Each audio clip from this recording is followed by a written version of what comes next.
क्यों भारत के प्रधानमंत्री जिनको सत्ता मिली दो दो मर्तबा भारत की, गुजरात के मॉडल को सारी भारत में दिखाया, मगर क्या भाजपा वाले बता सकते हैं कि गुजरात का कौन सा मॉडल है जहां पर अल्पसंख्यक समाज मुसलमान बसते हैं तो वहां पर ग्रीन जोन बना दिया जाता है। इंशाअल्लाह ताला ये ग्रीन जोन का मसला साबिर काबुलीवाला साहब की क़ियादत में हम इसको हल करेंगे और अगर जरूरत पड़ेगी तो इंशाअल्लाह ताला मैं आपसे वादा कर रहा हूँ कि मैं खुद जुहापुरा आकर जुहापुरा की सड़क पर मैं रोड जैम चक्का जैम कर दूंगा उस वक्त तक जब तक के ग्रीन जोन नहीं निकाला जाएगा। जुहापुरा जिस विधानसभा में आता है वहां पर आप जानते हैं कि कितनी तकालीफ का सामना आपको करना पड़ता है। यहाँ पर ऐसा लगता है कि एक सौतेला सलूक मुसलमानों की बस्तियों से आबादियों से किया जाता है। भारत के प्रधानमंत्री पूरे देश में पुकार पुकार कर कहते हैं स्वच्छ भारत स्वच्छ भारत स्वच्छ भारत। देश के प्रधानमंत्री ने झाड़ू हाथ में लेकर दिल्ली में रोड पर सफाई भी की, अपने पार्लियामेंट कॉन्स्टिट्यूंसी में गए तो घाट पर भी उन्होंने सफाई की।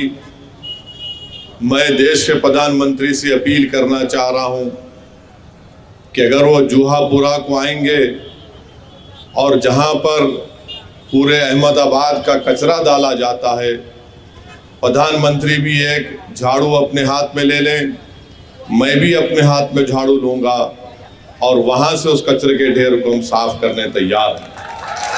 क्या भारत के प्रधानमंत्री और उनकी सरकार उस कचरे के ढेर को, जो ऐसा लगता है कि पहाड़ बना हुआ है मगर वो पहाड़ नहीं है, कचरे का एक ढेर बनकर पहाड़ की शक्ल इख्तियार कर गया। हम ये आपको बताना चाह रहे हैं कि आपके इस विधानसभा में, इस असेंबली हल्के में कचरे के ढेर के अंबार लगा दिए गए जिससे लोग बीमार पड़ते हैं, जिससे लोगों को टीबी के मर्ज में मुब्तला हो जाते हैं। इसका कोई पुरसाने हाल नहीं है। आपने बरसों कांग्रेस का भाजपा का साथ दिया मगर इन पार्टियों ने आपकी इस तकलीफ को दूर नहीं किया। आप जानते हैं कि यहाँ पर ट्रैफिक का इतना बड़ा मसला है, यहाँ पर ट्रैफिक जैम तो ऐसा लगता है कि रोज का मसला है। दिन में 24 घंटे में से 18-19 घंटे तो ट्रैफिक जैम होती है और इसका मसले का हल नहीं होता है। ब्रिज की मंजूरी हो गई मगर फ्लाईओवर के लिए पैसे नहीं दिए जाते। आप बताइए फिर क्या कर रहा है यहाँ का एमएलए, यहाँ का विधायक?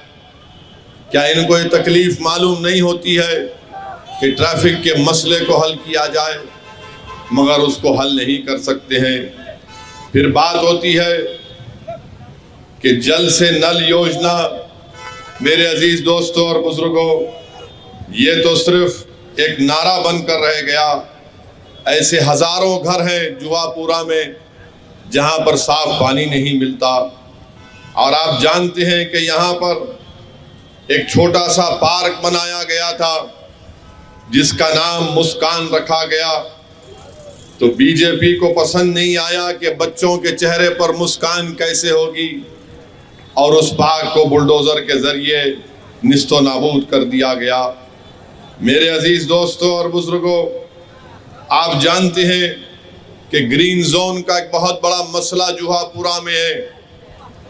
आप इस बात को जानते हैं कि ग्रीन जोन के नाम पर जुहापुरा की तरक्की को रोक दिया गया और जुहापुरा के उस इलाके में जहां पर एक बड़ी तादाद में मुसलमान बसते हैं वहां पर ग्रीन जोन बना दिया गया और ग्रीन जोन में सिर्फ 5% तामीर हो सकती है।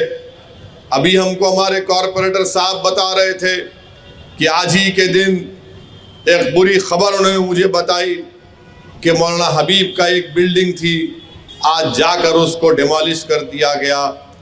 क्यों बीजेपी की सरकार, क्यों यहाँ के member of parliament Amit Shah, क्यों भारत के प्रधानमंत्री जिनको सत्ता मिली दो दो मर्तबा भारत की, गुजरात के मॉडल को सारी भारत में दिखाया।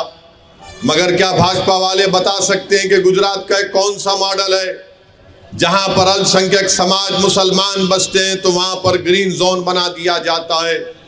क्यों बना दिया जाता? ताकि अल्पसंख्यक समाज चैन की जिंदगी ना गुजार सके, ताकि मुस्लिम अक़लियत इज्जत के साथ अपनी ज़िंदगी ना गुजार सके, ताकि उनके इलाक़ों में सही तरीक़े से रोड का मौसर इंतज़ाम ना हो सके। और हम आपसे वादा कर रहे हैं कि आने वाले चुनाव में आप यहाँ से मंदलिस के उम्मीदवार को आप MLA बनाइए। इंशाअल्लाह ताला ये ग्रीन जोन का मसला साबिर काबुलीवाला साहब की क़ियादत में हम इसको हल करेंगे, इसको निकालेंगे। और अगर ज़रूरत पड़ेगी तो इंशाअल्लाह ताला मैं आपसे वादा कर रहा हूँ कि मैं खुद जुहापुरा आकर जुहापुरा की सड़क पर मैं रोड जाम चक्का जाम कर दूंगा उस वक्त तक जब तक के ग्रीन जोन नहीं निकाला जाएगा। मेरे अजीज दोस्तों और बुजुर्गों, ये ग्रीन जोन निकालना ज़रूरी है।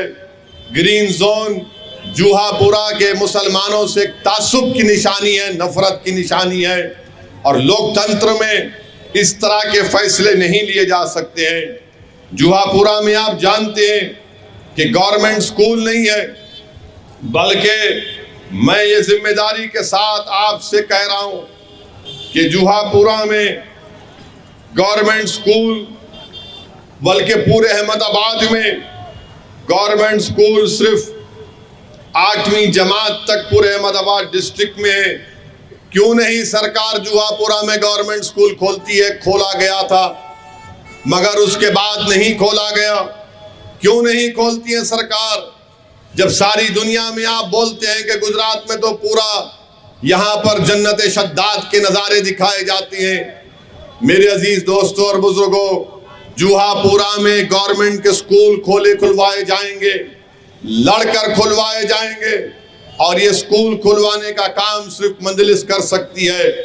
आप बताइए कि हम आज एक स्कूल को गए थे, वहां पर हमने देखा, आपको जानकर हैरत होगी कि जो प्राइवेट स्कूल हैं उनके जो नाम्स हैं वो नाम्स इस तरह से बना दिए गए कि कोई स्कूल ही ना खोले। प्राइवेट स्कूल यानी 3000 स्क्वायर गज जमीन उसको दिखाना पड़ता है।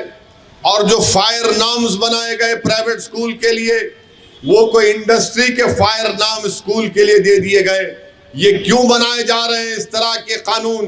ताकि कोई मुसलमान आगे बढ़कर प्राइवेट स्कूल भी ना खोल सके और हम अपने बच्चों को इल्म के जेवर से आरास्ता ना कर सके। आप जानते हैं कि जुहापुरा में हमारे बच्चियों के लिए डिग्री कॉलेज का इंतज़ाम नहीं है, जिसकी वजह से हमारी बेटियां तालीम को तर्क कर देती हैं। या फिर अगर डिग्री कॉलेज के तालीम के उसूल के लिए उनको कहीं जाना पड़ता तो बहुत दूर दूर जाना पड़ता है। मैं आपसे वादा कर रहा हूं कि यहाँ से आप मंदलिस के विधायक को मुंतखब करिए। इंशाअल्लाह ताला हम हुकूमत से लड़कर यहाँ पर बच्चियों के लिए डिग्री कॉलेज का क़याम में लाएंगे इंशाअल्लाह ताला। अफसोस की बात है कि हॉस्टल भी नहीं है जुहापुरा में। कहाँ गया हॉस्टल? इतने पैसे जो लिए जाते हैं टैक्स का कहाँ पर चला जाता है? तो तालीम के मैदान में, बुनियादी सहूलतों के मैदान में, ट्रैफिक के इंतज़ाम के लिए ये ऐसे 3 अहम और ग्रीन जोन, ये 4 अहम मसाइल हैं जुहापुरा में। मैं आपसे वादा कर रहा हूँ कि आप मजलिस इत्तेहादुल मुस्लिमीन के हक़ में आने वाले असम्बली के चुनाव में वोट दें।